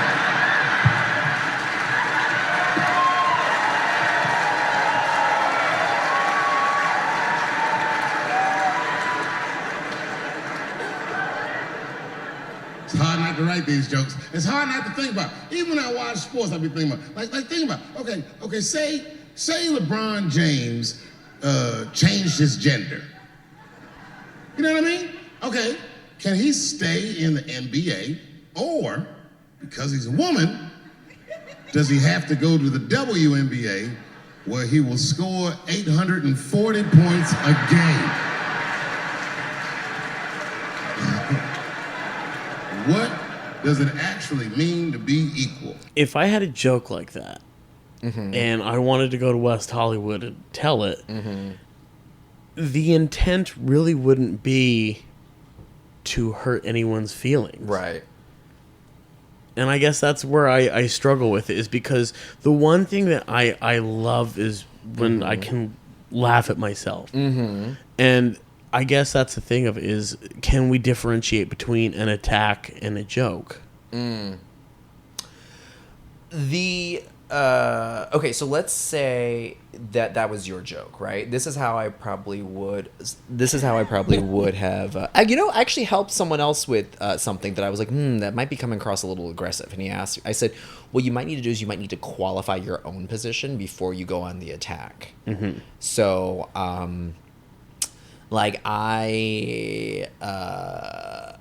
like personally, like in my act, I talk about this like figurative imaginary friend, this white girl named Trisha. Like I'm like dismissive, but I'm like, I love her so much, we're really good friends. And then I like go ahead and start trashing this. Like, I don't have a friend named Trisha, but like Trisha, it represents, this idea and this concept. And but I had qualified by being like, I love them so much. So I if I were you, or if I were advising Chappelle, I was like, maybe you want, but like, maybe that's why he's like a genius comic and I'm not. He's like fearless. But I would have suggested maybe a line of, transgender movement. I think equal rights. I said, if anybody wants to be what they want to be, ain't nobody business. Mm-hmm. But it got me thinking, wouldn't it be weird if, and then he can go into the joke. Exactly. So if the audience knows that you're there just to, you're there with good intentions and just to have fun, I think they will not be so offended. But again, and this was me telling this girl too, who was trying to get this comic to apologize over this period joke, which is, you can only really like tell your story up there, and God willing, however many people are in the room, be it 2 or 100 or 300 people, you're probably not going to get them all to agree Absolutely. on everything that you're saying, whether they like it or don't like it. And that's just how it is. You have to like give your best and then let them, sit and deal with their own emotions and their own feelings. Because if you're afraid, this person might get upset at that, or this person might get upset, then you might as well just not talk at all. Yeah. Well, it's a interesting position, I think, that you have to take, because you're friends with a lot of people, Hank. And what do you mean? In our community. Oh. Mm-hmm. And I've seen interviews with multiple people. Like I said, I don't know if you're friends personally offline with these people or not. Okay. But just I've seen you engage and interact with people where it's like, oh, okay, a joke like that wouldn't fly. And it's just like, what do okay. you mean? If who told it? If I told it? No, just that joke. In like right now, especially, I'm just kind of reading it. I was in West Hollywood last night, and I brought up the Chappelle special, and it wasn't even a joke like that. It was from his old special, and it was where he was talking about how gay men were fearless. And it was such a great joke. I'll try. Fuck. He was saying is like gay men are fucking fearless. 'Cause they're fearless. And he goes, because they were fighting to be who they already knew they were. And he goes, fearless. And he goes, what kind of man has no fear? You could be in a hostage situation, tied up next to a gay dude. And the gay dude still be, I'm thirsty. Shh. Like, I'm thirsty, David. I need something to drink. Shh. Like, well, then shoot me. Shh. And he goes, no, I'd rather die of a bullet than dehydration. I am thirsty. Dramatic. Yeah, dramatic as hell. And it's such a, and he sets it up perfectly. It's just like, because gay men are fearless. They're just you be in a hostage situation. And it wasn't everybody. 2 of the people I was with, they were like, I fucking hate Dave Chappelle. Because of his most recent special? Yeah, and I was like, well, that wasn't even a joke from the special that you hated. And they were like, no, it's not right. And they go, it's offensive, and you have to look at it for what it is. He goes, and honestly, you have to respect my right that I don't think that shit's funny, Eric. And I said, and that's perfectly fine. Yeah, that's true. Yeah. But you're judging a joke that isn't even off of that special. And that's what I guess freaks me out about our community, Hank, and why I think you're a better advocate for, honestly, LGBTQ in comedy even than I am. Why? Just because you seem to have more of a sensibility for that kind of stuff. Like, you being the peacemaker with that girl that was upset trying to get him. I really wasn't trying to be a pacemaker. I was like, y'all need to get out because the next hour is coming in. The way that I live my life now is easiest. The easiest, as simple and least... I've had some very dramatic life experiences. Yeah. And if something doesn't feel good, if something doesn't... And look, I still make mistakes, I mean, that's why I have a sponsor. That's why I go to meetings. That's why I, am constantly self-reflective. But generally, if it doesn't feel good, and we're not like, anxiety and fear and pushing yourself to limit. It's like, it's not great. It's... Yeah, like I didn't have time to lecture. I was just like, and I can only speak from my experience because I'm not telling her how to feel. I'm just like, look, you asked me my opinion. I've seen a lot, I've heard a lot, so I don't take anything personally. You do whatever you want to do, but you asked me what my opinion was. You know, and had I walked by and actually known what that conversation was, I wouldn't have been. I also would not have interjected myself into it because that's not my business. Yeah. I am here to do a job. I'm here to usher out the last hour and bring in the new hour and to let them come on stage and do their time. You know, so that it's like what is being asked of you in this moment. Don't do anything more, don't do anything less. Gotcha. You know, like that's how, and I feel like me doing that has simplified and given me more what they call in the program serenity. Because I used to, you know, I was saving people left and right and nobody was asking for any help, you know. So I was like, now I'm like, that's cool. Superman has hung up his cape. He does not live here anymore. Yeah, very. That's right. You know, when the doctor is in, okay, Lucy from Peanuts, you make, you know, a nickel she charged. That's right, a nickel. When the doctor, hell, I'll give it free. You know, but the thing is, I will help when asked. You know what I'm saying? Like I don't want to impose. I will, I you know, if you or sometimes when people get into a conversation and I have an idea, I will always say, man, make a suggestion instead of you need this or you need to that or what I think. Always just ask, because I've realized. It's just so weird. It's so simple. But I'm like, I can't control anybody, you know, and that's given me so much peace with lots of things. Like, you know, I have a boyfriend now, but prior to that, I'm like, ugh, like how much grief would I have, you know, like been able to escape if I had all these guys that just weren't that into me or didn't want anything, didn't want the same things. If I just let it go, if I accepted it, I wasn't listening. You know, I'm not. You know, all the just. Yeah, they don't want to be with you, Hank, as or they don't want, you know, what, you know, you want at the same, and that's okay. It's funny that I actually got to that place in my career a lot earlier. Right after I came out, I was like, okay, I can't live like this no more. I'm fully me. You love me or hate me, and so I had a lot of acceptance of myself going into audition rooms. And so whether I booked it or not, I was like, great. You know, and now I still turn down auditions where I'm like, you know, I read the script and he ends up having sex with a woman. I was like, can we ask casting if there's something about this character that I don't know? Because I was like, just hire a straight actor. I'm not Meryl. I'm going to play versions of me until there's a reason to push past that. But right now, it's like, what's the easiest way for everybody? Easiest way for you to hire me, the easiest way for me to get a job, the easiest way for all of us to go about our day on a set. You know, because time is money. But explain to me why you think that I would be a better voice in the gay community than you. I think your stuff is very funny, and you talk about being gay from the get-go. You don't try to pass as anything else. I don't know. I don't know. It's just a feeling that I had. Quite honestly, I was thinking about that. I was like, oh, fuck, I don't know. It's just, I think it's because, like I said, what I've seen in terms of social media, like, sure.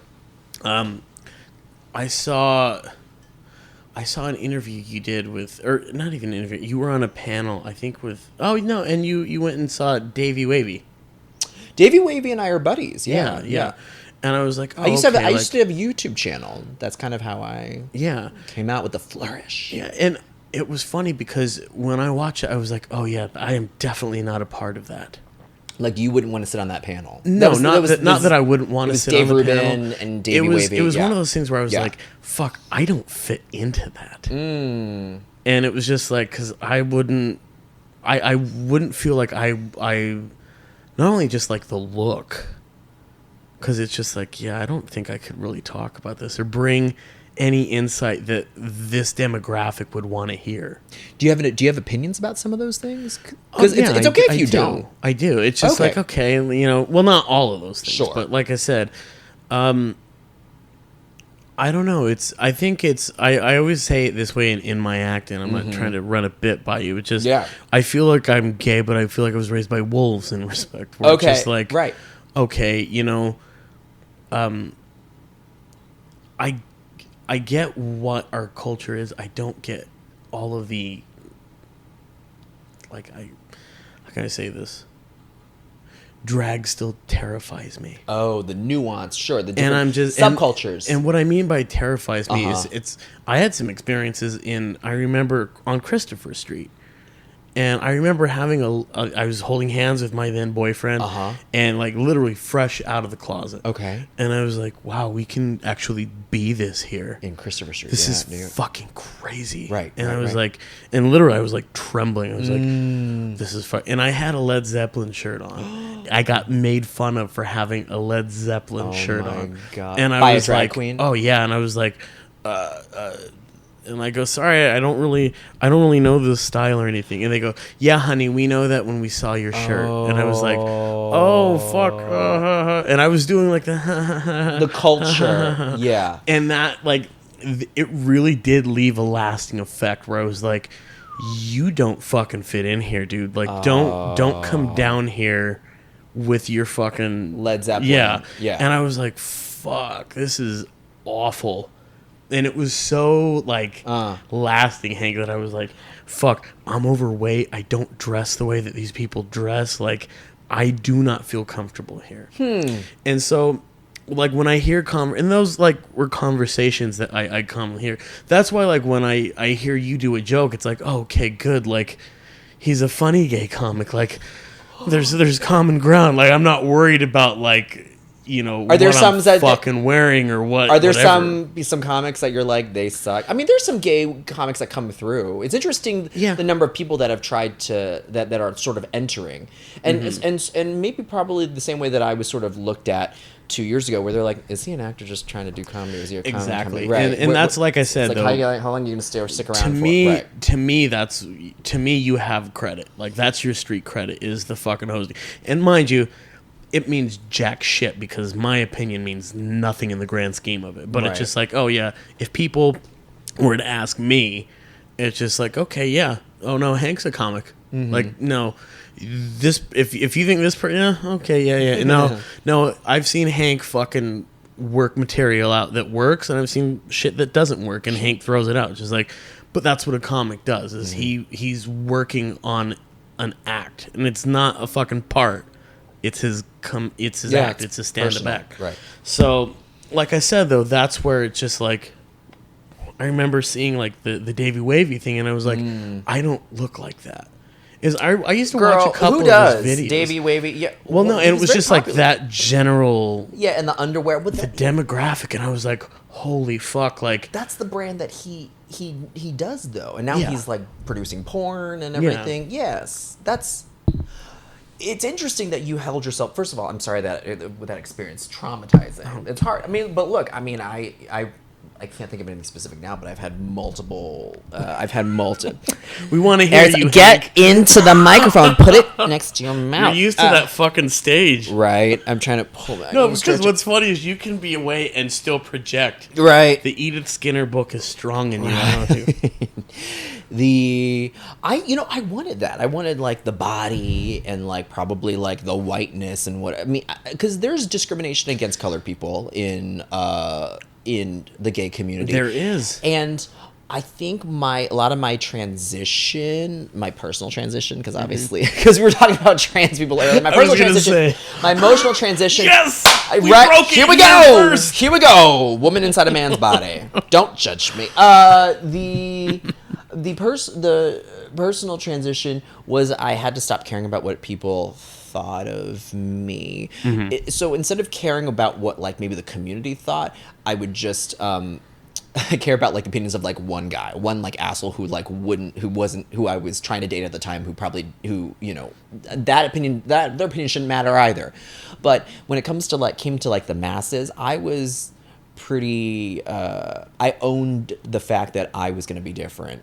And I wonder for you too, because we're actually in pretty masculine professions. Like people have asked me, they're like, oh, being gay, and do you hook up or what do they ask me? But whatever they asked me, my answer, this was back in New York, I was like, well, if you think about it, I'm not like in musical theater, and I'm not a dancer, which is where a lot of gay men end up going into professions. And in which, by the way, like both like dancer, you have to be so strong to do that. Oh, I'm probably just too lazy to be a dancer. Really, I'd love to be a dancer, but I don't have the regimen that or the discipline discipline. of Exactly. muscle, yeah. Oh God, waking up at 4 o'clock in the morning. No, I sleep in. Well, when I not can. only that, but like, Yeah. I don't think I would want to be because the shelf life. I mean, on Yeah, a it's comic young. is short, but fucking a dancer, it's even. Sure. But I say, of the entertainment industries that I'm in, which is acting and comedy, it's largely pretty heterosexually dominated. And so I think my upbringing of just being a minority in America, being a Christian in a liberal state, being from an immigrant family, being closeted, and just being okay with being different. Not even okay. I had no choice. Yeah. This is just what I'm used to. So I think that has set me up well for my endurance in the entertainment industry. You had no choice to have. I'm just gonna be thick different. skin. It's either gonna be that or you die. literally, Or you won't get up off the ground. Well, and unfortunately, there are people that are in that position. I hear from them, especially when I was very active on social media. I would say, do you? Sure, yeah, it broke my heart. Through like all these like gay Asian kids, closeted. Some of them are newly out, closeted from like the States, Canada, and then Singapore and Malaysia would DM me and reach out to me, and so and that sort of like reshifted my purpose. Where I was like, oh, I represent something. I am here to bring a face to a type of person that a large number of people don't know exists. But we do exist, Yeah. And so because I never saw myself reflected. I mean, like BD Wong was the only gay Asian I remember growing up watching, and even still, he played very masculine roles. I mean, he was that detective in Law and Order SVU, and he played a priest on Oz. He was never. He's really tapping into his own sexuality now. Like he's so great on Mr. Robot, and so nuanced. But when I found out that he was gay, I was like, what? So. He never did any like Will and Grace episodes or anything. Yeah, so long story short is I can just be me to the best of my ability, and people can take it or leave it. And I think that's what most people with very solid followings and brands and even careers do. Their voices are just so unique that their core people will go with them to the ends of the earth. I mean, from think of just like the polarizing people, from Michael Jackson, from Roseanne, Trump even. I mean, I read some survey which was real crazy. It was like maybe like a decade ago, the number of undecided voters that would be open to swaying was about 14%. Oh, wow. And now for this upcoming election, it's down to 7%, half that. Holy So shit. there's really, people are really heels in here to to which party they've decided to back, and the margin of sway is very, very small. That's how divided we are as a country. And I figured, look, you either like gay people or you don't like gay people. You either, are racist towards Asians, or you'll be like, oh, this is a kid and we can have a good time. Yeah. But when I come out on stage, I can't do anything but be me. And quite frankly, if you don't like me, then I'm not for you. Wait till the next comic comes on stage, maybe they'll be for you. But I'm here to talk to and have fun with the people who, who I'm for in the audience. Yeah. On that note, when can we see? What do you got coming up? This will be released on Thursday. Thursday? Okay, so that will be the end of any opportunity to see me for this. I'm just kidding. No, okay, so when it comes out on Thursday, I will have performed Sunday, the day that we're actually recording this. There's a show called TMI Hollywood. It's kind of like a live theater SNL thing, and it's great. And they're at the Hudson Theater in Theater Row, so I'm opening for them doing stand up. They wanted me to host, but the commitment is just so large. It's like, I mean, it's like SNL, so it's like days of writing and rehearsal, and I was like, I just can't commit to that. Like literally all of yesterday would have been just in rehearsal with like wigs. I mean, it's a production. It's wigs and musical cues and stuff, and I was like, oh, I can't do that.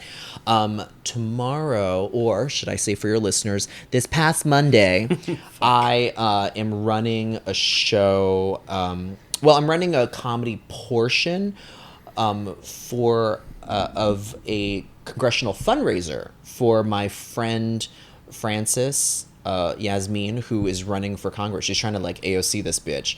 Apparently, this district is like the Dianne Feinstein, Kamala Harris district. And so she wants to do like, she's a lesbian. We went to the same Christian college. No shit. Exactly. So, wow. So she's, and you know who I actually booked on this? I booked Chris Dunham, who's a Fourth Wall regular, because I said honestly, the straight white guy is going to be the diversity here. So you actually want that endorsement. Like while Trump is trying to pepper his audience with like black people and with all the Hank, that's considerate as fuck now, because literally we have white friends that feel like I can't get on that show. I'm white. I think it's hilarious. I think he's great. I think it's also it's a different type of show. It's not a comedy show. So I was like, I need someone who needs to be able to work with the audience. I've done a couple of like benefits and stuff like that too. So I just know how to like finagle this. Yeah, and Dunham's fucking great. Dunham's so great. And then a friend of mine, Kiki Young, who created a show called Crazy Woke Asians. She's a young Asian woman with like 2 toddlers. I was like, perfect. I was like, this is great. So I'm doing that, and then Thursday night I'll be at the Ice House. Gay show. Gay. Thursday night Ice House. Guys, seriously, jump on tickets for that. If is it coming out that morning? Yeah. Oh, great. So tonight I will be at the Ice House for Billy's Big Gay Night Out. Big Night Out, or is what it's called. It'll be released midnight Wednesday. So terrific. Absolutely. Oh, great. I will share and retweet. And then, let's see. Last year I did a movie with Tyra Banks called Life Size 2, and hopefully, congratulations. Thank you. So hopefully, if no one in the main cast commits a crime or does anything, that movie will get rerun forever and ever, like a Peanuts movie. So look forward to that this winter. Keep your fingers crossed, everyone. And keep your fingers that none of us try to bribe any school admission counselors or assault anybody. Or at least get away with it. Yeah, truly. What's your social media, buddy? You can find me on Hankster Chen on everything except for Facebook, which is Hank Chen is here, just a little more straight and narrow. And yeah, dude, thank you so much for having me on. Thanks for Eric, being on, Hank. This is, first of all, I'm glad we made peace. For those of you who can't see, we're holding each other's hand at this moment. We're good. I didn't even know he was mad at me, which is why I came. I was like, sure, why not? Let's chill. 2 goons ready to beat the shit out of him. Can you imagine? I mean, you know what? In my little kumbaya, I'd be like, you know what? If it's my time to go, it's my time to go. It's not even funny. He's not even fighting back. I know. I'd be like, well, here. That's how I got on my motorcycle. My boyfriend was like, I'm not going to stay with a vegetable, right? I was like, babe, first of all, my car was stolen, so I have no choice. Second of all, I got one life to live. Let's just give it a shot. I'm not gonna stay with the vegetable. That's what he told me. Oh, I think that. We have a future together. No, he's really great. He's really great. I'm really lucky to be with someone who treats me nice. That's what we have to learn. I mean, we were Eric, before we started.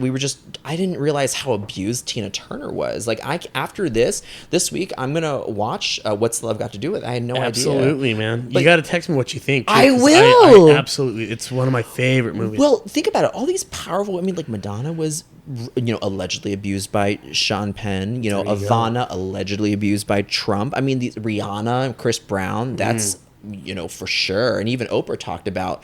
It's like these strong, powerful people.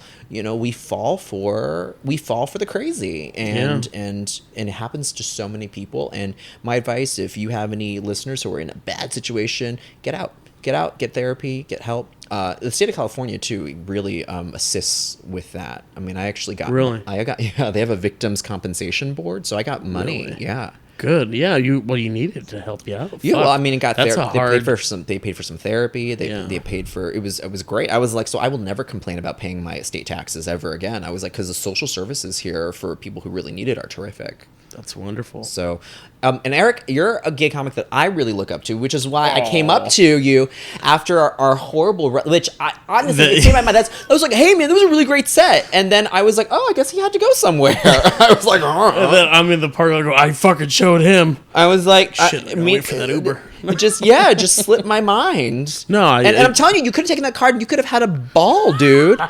Just make sure you go to first. Actually, I was gonna say this. Just go to venues that have no cameras. But then again, I don't even think they care. They would. Well, they don't even care, dude. My whole car was stolen. My whole car was stolen in front of a building that had 2 cameras on. I was like, this is the address. This building has 2 cameras, and my insurance was like, well, that's the LAPD's job. And the LAPD was like, do you have insurance? I was like, I do. They're like, cool, case closed. I was like, what? No way. They were like, here's your check. Goodbye. I was like, are you serious? Don't you want to bring these people to justice? Fuck. That's what I'm saying. They do not care. So the next credit card you find on the street, have a ball. Yeah, well. And I mean, I'm sure if it's like hundreds of thousands of dollars, that that would be up to like Amex, whomever, to pursue that themselves. They really had no intention on finding. Dude, no. Oh, God. And then they found my car, and let me tell you, there was They found it. They found my car, and I'm sure there was more DNA in there than a porn set, okay? Because these people left behind clothes, they left behind chapstick, they left behind boxing gloves. I was like, does anybody want to swipe? Does anybody want to swab and wipe it down? They were just like, just let us know if there's anything in here that belongs to you, and we'll just take it off your hands. I was like, that is crazy. Okay. But also in dealing with my insurance, and and I make fun, but honestly, I think their job is not easy. I mean, there's a whole department. In California alone, 30,000 cars stolen. 30,000. Like, when I was dealing with my adjuster, I was like, okay, Miss LaKenya, how many cars today? She was like, ooh, Mr. Chen, I got 8 cars today. They came in 8 cars. You are What? almost too well balanced.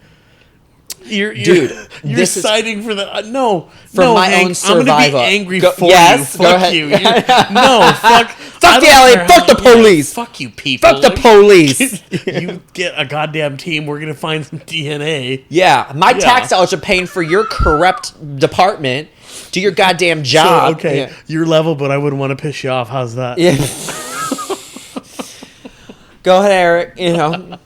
God help you. Go ahead. Yes. Try. Yeah. God help. I mean, yes. But okay. But big scheme of things, because I was stressed out. I didn't have transportation for 3 weeks. Too.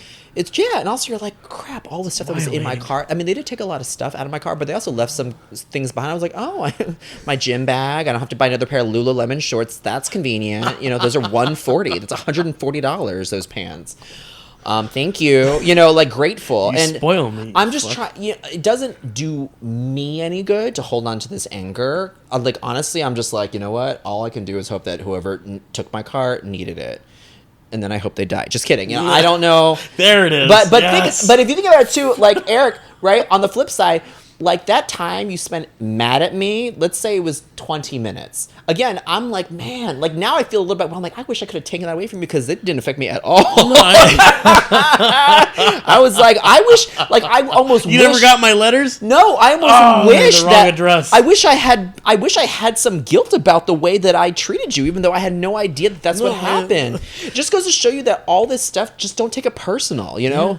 The thing, just people are You rude. hear, constant listener? That's good advice. People cut you off and try. This is, I'm a great. Back when I had a car, I was a great driver too, because people would cut me off or turn or even flip me off, and I'd be like, oh my god, they have a dying family member at the hospital. Oh my they god, have to go to. Hank! I'd be why? like, you know what? I'm so glad they got in front of me because they have an emergency.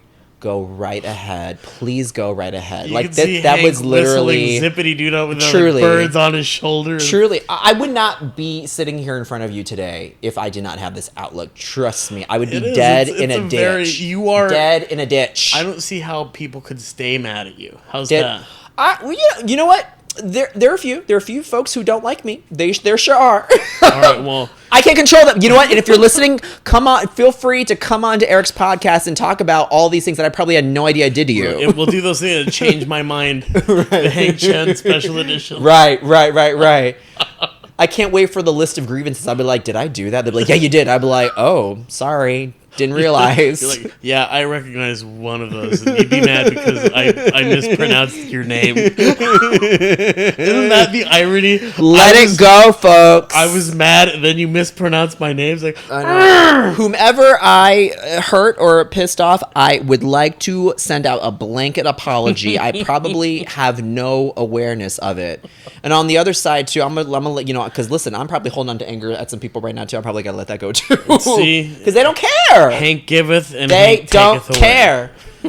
We just all need to live together because, look, the final thought for your listeners. People want to ask me now, because I've had a weird year, man. Got my car stolen, my dog died, cancer. It was really, so people, go ahead, you were going to say? I have to say that I showed my mother a picture of the tattoo, and she was so pissed that she didn't do that because her dog passed away. Oh, my goodness. And I was like, tell me that's not a brilliant fucking idea. The paw, yeah. Oh my god, it's so great. Yeah, He used to hit this area of my leg every day, multiple times a day, getting food. So greedy, little bastard. yeah. If you guys get a chance, you have got to see this tattoo. It is the most endearing fucking. I have one thing. that I'm working on right now. It is That's so on my cool. on my torso. It's almost done. Wow, that looks painful. It was, but it'll be pain. What Beauty's is it? pain. It's his face. It's a little mellow right now. Oh, there it It'll is. get colored and shaded and Oh. but you know, I had a That was weird, such a great fucking. Oh, that was so cool. It's beautiful. It's literally my pause button. You get it? Pause. if I'm in a moment, I'm feeling anxious or mad. You just reach down and hit my I little know pause you heard button. it, audience, but you should have seen his My face little when he pause said button. my pause It's a little button. adorable.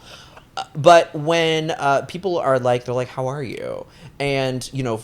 Generally, I'm like good, you know, because I'm not trying to get into it with anybody. But if it's people who are like sincerely asking, you know, a few times I've been like, you know what, like honestly, like I know like life is weird and you know this world's going to hell in a handbasket, but I am well, you know, like I am well because all this other stuff I didn't do any of that. This president, I vote for him. You know, like all whatever he's tweeting, I can't control that. You know, I can't get mad at things that I just, you know, I can't change or affect. The only person I can do that is myself. It's me. So I am well. Yeah, I mean, life sucks sometimes, but generally on a day-to-day basis, I'm okay. Yeah, you keep your head afloat. It's very good. And to boot, I think you're a very good fucking host too. And You're very nice. That's very hard. You gotta really? Oh god, I hosted Fourth Wall for fucking You did it a little bit. 2 years, 3 years, every Wednesday. Oh, okay. And it was just like, holy fuck, like, this is What mind-numbing. what was the hardest thing? Let's gossip a little. What was the hardest thing about hosting? Just the running, the physicality of it is hard too. You know what it was? It was hassling people that have paid and that have not paid. Because I hate asking people, hey, did you Venmo? Hey, did you do this? Hey, did you Venmo? Hey, did you do this? Oh, you know how I approach it? I just say, hey, did you are you doing Venmo or cash? Yeah. Like I also try to avoid so I'll they send a little email then, so I'll be able to know who already paid. So as soon as they come in, I go, oh great, you're all set. Yep. Money's So you weird. would Money's, know- money's weird with people, and then the people that I didn't see their names, I'd be like, are you doing Venmo or cash? What Because- do you? Yeah. How are you doing this? And Yeah. it just like It's like weird. if a comic's late and you got to tell them like, okay, look, everybody else is here and you're late. Like, don't be late again. And then, God forbid, you have to tell them. I that they can't go I up. just publicly shame them. Yeah. I literally from the stage will be like, okay, well, Ryan's here, even though we all know that we're not supposed to be late. And because I'm a nice guy, and because I'm not Joe Menente, because Joe would have put your ass out on the street like a homeless person, you get to stay and do your. So I have to do this like public berating and shaming. That is fun though. From the stage. Yeah, because everyone's like, okay, I'm sorry. You know, when I'm like, no, it's fine. I'm just telling you how lucky you are. Do you know how lucky you are to have me as your host? You're very lucky. Sit down and wait your turn. You know, like and we have fun for it, but I feel like you just have to address it. And I think that's also like the joy of what we get to do as like comedians. Like we aren't like what we say may be scripted and sculpted, but we get to be in the moment, and that's why people like leave their homes, drive to a theater, like pay for the parking and the drink. You know, when they It's could expensive to go out. it is, but people do it because because it's a unique shared experience that you cannot replicate anywhere else. Yeah, that room that night with those people in that comic is a once in a lifetime experience. You can't, we can all stay home and watch the Chappelle special, and we will all experience that special in the same way because it was curated, edited, cultivated, and that was projected. one night.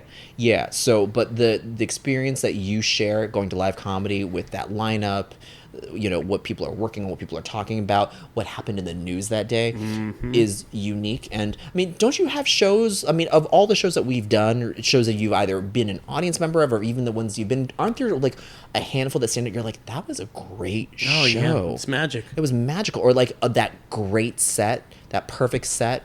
So and I think it's that little high that we all live for. I think as humans, the audience and the comics, that unique experience that cannot be replicated. Absolutely. That addict mind that I think we all are prone to, that keeps showbiz going, and I think comedy is here to stay. So I'm grateful that you and I get the opportunity to sort absolutely. And tonight, Thursday. That's right. Tonight at the Ice House in Pasadena. Don't sleep on that. Go to the Ice House because the Ice House is fucking phenomenal. Oh, it's terrific. That is such a great spot, guys. Go see Hank Chen tonight. Tickets are available. It's called Billy's Night Out. Billy's Night Out. Check it out. You'll love go it. to my Instagram if you want information on it. And then if you're lucky and you got some free time, you never know when he might be bouncing around a fourth wall mic. Go see Hank Chen. Everybody. Go see Eric. Hank, thank you, buddy. Thanks for having me, buddy. I'm glad we've healed our rift.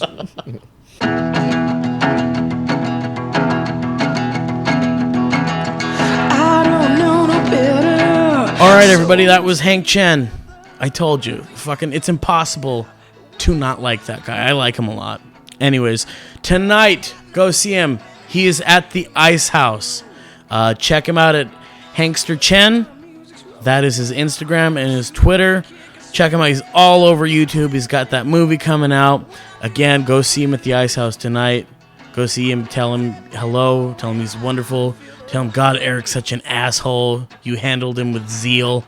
Whatever you want to tell him. Anyways, I hope you enjoyed it, and we'll catch you next time, guys. Take care.